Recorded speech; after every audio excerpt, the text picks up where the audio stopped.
Art has been here since the beginning of time, and it will help shape the future we are going to. And so my question is, what future are we going to? What future are we in this room helping to create and shape? Today we're at Art Advocacy Day, and we're basically advocating for what we love and why we're here, which is making art.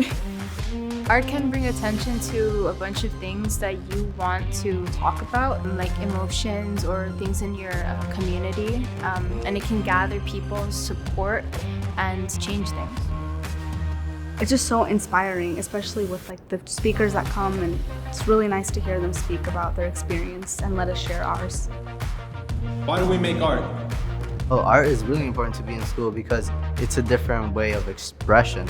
We all learn English or a language, right, in schools, and I feel like art is a language as well.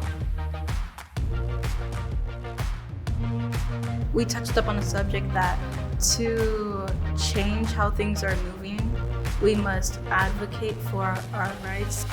Art will basically show the people that we are here and we want to be heard and seen. It can bring groups together, and it can also tell individual stories that need to be told to accurately reflect what humanity is.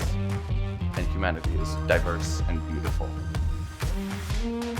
It just shows that no matter where you come from, art will end up bringing people together. Show me what community looks like. Show me what the future looks like.